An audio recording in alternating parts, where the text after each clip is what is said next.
আপনারা যারা গত দু পর্ব আমার দেখেছেন, পার্ট 1, পার্ট 2, আমি সেই পার্ট 3 আলোচনা করব। পার্ট 3-তে আমি আলোচনা করব শিক্ষক আন্দোলন নিয়ে।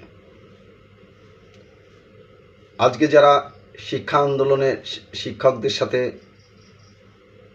বসতে চাচ্ছেন না, যারা আজকে লম্বা লম্বা বক্তৃতা দিচ্ছেন যে শিক্ষকরা ভালো না, শিক্ষকরা অযৌক্তিক দাবি করছে, শিক্ষকদের এই আন্দোলন একটি অযৌক্তিক আন্দোলন, এক কথায় আমি বলবো না, তাদের যৌক্তিক আন্দোলন।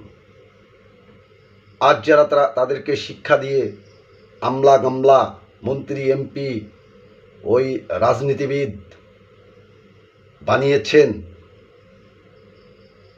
তাদের অযৌক্তিক একটি স্কিম চাপিয়ে, তাদের মাথার উপর একটি অযৌক্তিক স্কিম তারা চাপিয়ে দেবে, যারা ওই শিক্ষকের বেতের বাড়ি খেয়ে মানুষ হয়ে আজকে ওই চেয়ারে বসে রয়েছেন।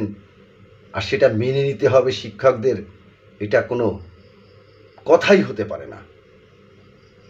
আমি এক কথায় বলবো, বাংলাদেশের শিক্ষানীতিতে শিক্ষা ব্যবস্থাকে ঢেলে সাজিয়ে যে সমস্ত আপ টু বটম, প্রাইমারি থেকে একদম বিশ্ববিদ্যালয় শিক্ষক পর্যন্ত তাদেরকে মুক্তমনায় কথা বলার সুযোগ দিতে হবে।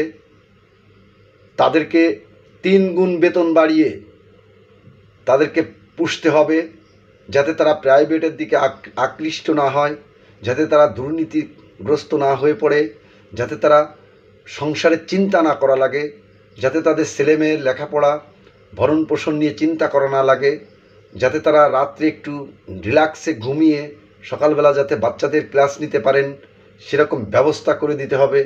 তা না হলে বাংলাদেশের এরকম দুরবস্থা কোনোদিনও যাবে না। শিক্ষার ব্যবস্থার উপর থেকে কোচিং বন্ধ হবে না, প্রাইভেট বন্ধ হবে না, বন্ধ হবে না শিক্ষকদের দুর্নীতি, বন্ধ হবে না কোনো কিছু। তাদেরকে যে শিক্ষকের বেতন, আজকে আমি যতদূর জানি প্রাইমারি স্কুলের সর্বোচ্চ বেতন পায় একজন শিক্ষক 60 থেকে 70 হাজার টাকা বৃদ্ধ বয়সে। যে আজকের বাজারে 60-70 হাজার টাকায় 60-70 মিনিট চলা কঠিন। আর তা দিয়েই তাদেরকে ছেলেমেয়েকে লেখাপড়া শিখানো, স্ত্রী সন্তানের ভরণ পোষণ, বৃদ্ধ বাবা মার চিকিৎসা, ভরণ পোষণ, নিজের স্ট্যাটাস বজায় রেখে চলাফেরা করা, এটা তাকে করতে হয় সীমিত বেতনের ভিতর দিয়ে। তাহলে একজন শিক্ষকের কি শখ আহ্লাদ নেই 1 কেজি ইলিশ মাছ কিনে খাওয়ার? একজন শিক্ষকের কি শখ আহ্লাদ নেই 1 কেজি গরুর গোশ কিনে খাওয়ার? একজন শিক্ষকের কি শখ আহ্লাদ নেই তার সন্তানটি লোহাগড়া বড় বড় মার্কেটে যে এক জোড়া জুতো কিনার, বিলাসী একটি সম্মানসূচক পোশাক পরার? আজকে কি তারা পারছে? তাদেরকে যুগের সাথে তাল মিলিয়ে যখনই তাদেরকে তাদের সন্তানদের চলতে হচ্ছে, তখনই তাদের সন্তানরা তারা কি করছে, দিনের পর দিন, রাতের পর রাত অক্লান্ত একদিকে স্কুলের ক্লাস সামাল দিচ্ছে, অন্যদিকে অতিরিক্ত অর্থ আয়ের জন্য প্রাইভেট পড়িয়ে সময় ব্যয় করে মেধাকে শূন্য করে ফেলছে। তাহলে তারা ক্লাসে যে ছাত্রছাত্রীকে কি শিক্ষা দিবে? আজকে যদি যে শিক্ষকের বেতন 20,000 টাকা, তার বেতন যদি 60,000 টাকা করা হতো, কখনোই সে প্রাইভেট পড়াতো না। সে ক্লাস শেষে যে বন্ধু বান্ধবের সঙ্গে আড্ডা দিয়ে রাত্রে রিল্যাক্সে নামাজ কালাম পড়ে বা পুজো অর্চনা করে ঘুমিয়ে থাকতো। সকালবেলা নিরিবিলি ফ্রেশ মনে ঘুমটা পরিপূর্ণ করে যখন ক্লাসে যেত, তখন সে সুস্থ মস্তিষ্কে তার যে মেধা, তার যে মনন, সেটাকে দান করতে পারত অন্য তার সন্তান সুলভ শিক্ষার্থীদের মাঝে। অথচ আমাদের শিক্ষা ব্যবস্থাটা চলছে আমলা গামলা, মন্ত্রী, এমপিদের অঙ্গুলি হেলনির উপর দিয়ে। আজকে একজন শিক্ষককে যখন অভিভাবক নামক অশিক্ষিত কুশিক্ষিত লোক যে থ্রেড করছে, তখন তার মেধা এবং মনন তার ভিন্ন দিকে মোড় নেওয়ার চেষ্টা করছে। সে চিন্তা করছে যে আমি শিক্ষক, আমাকে অমুক কবির অপমান করে গেল।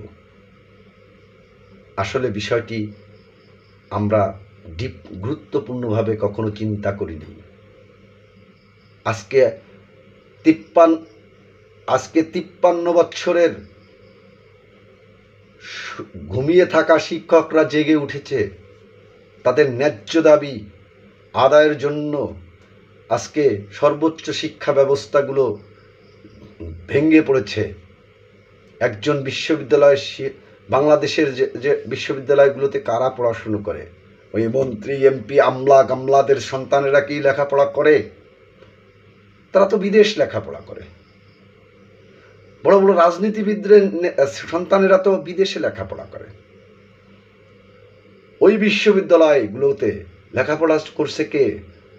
খেটে খাওয়া মানুষের ঘামের টাকায় অর্জিত অর্থ দিয়ে অক্লান্ত পরিশ্রম করে একজন বাবা যখন তার সন্তানকে সুশিক্ষিত করার জন্য ঢাকা বিশ্ববিদ্যালয়, ঢাকা কলেজ, ওই রাজশাহী বিশ্ববিদ্যালয়, ওই খুলনা বিশ্ববিদ্যালয়, ওই চট্টগ্রাম বিশ্ববিদ্যালয়, ঢাকা মেডিকেলে, ঢাকা কলেজ, বাংলাদেশ মেডিকেলে পড়ানোর জন্য যখন, বাংলাদেশ প্রকৌশলী বিশ্ববিদ্যালয়ে পড়ানোর জন্য যখন অক্লান্ত পরিশ্রম করে যাচ্ছেন, সেই সমস্ত খেটে খাওয়া মানুষের ছেলেমেয়েরা আজকে ওই সমস্ত বিদ্যাপীঠে পড়াশুনো করছেন। আমাদের মন্ত্রী, এমপি, আমলা গামলাদের ছেলেমেয়েরা পড়াশুনো করছেন কানাডা, আমেরিকা, যুক্তরাষ্ট্র, যুক্তরাজ্য, নেদারল্যান্ড, ওই ইউকে, মানে নানান দেশে। এগুলো বলে ইতিহাস শেষ করা যাবে না। আপনি কি দেখেছেন কোনো মধ্যবিত্ত শ্রেণীর সন্তানেরা কখনোই বিদেশে লেখাপড়া করার জন্য যেতে পারছে না? তাই আজ যাদের ভোটে আপনারা নির্বাচিত, যাদের শিক্ষায় আপনারা আজকে শিক্ষিত, তাদের দিকে তাকান, শিক্ষকদের কথা শুনুন। আপনাদের বসতে হবে, আলোচনা করতে হবে, প্রত্যয় স্কিমকে তাদেরকে খোলাসা করে বলতে হবে তাদের খাটো করা হয়েছে না খাটো করা হয়নি, তাদের সম্মানিত করা হয়েছে না সম্মানিত করা হয়েছে, সব কিছু ব্যাখ্যা করে তাদেরকে বুঝিয়ে দিয়ে এই আন্দোলনে মাঠ থেকে বেরিয়ে নিয়ে আসতে হবে। তাহলেই বাঁচবে বাংলাদেশের শিক্ষক, বাংলাদেশের শিক্ষা ব্যবস্থা। তৈরি হবে এদেশের মেধাবীরা, তৈরি হবে এদেশের শিক্ষিত সমাজ। আমাকে একটি শিক্ষিত মা দাও, আমি তোমাকে একটি শিক্ষিত জাতি উপহার দেব। যে জাতি যত শিক্ষিত, সে জাতি তত উন্নত। পড়ালেখা করে যে, গাড়ি ঘোড়ায় চড়ে সে। এ সমস্ত শিখেছি আমরা আমাদের শিক্ষকদের কাছ থেকেই। দুর্ভাগ্য আমাদের, আজ তাদেরকেই আমরা কাঠগড়ায় দাঁড় করিয়ে বিভিন্ন আলোচনার সমালোচনা করছি। এটি জাতির জন্য লজ্জাজনক। আমার চতুর্থ পার্ট দেখার জন্য সকলকে আমন্ত্রণ রইল।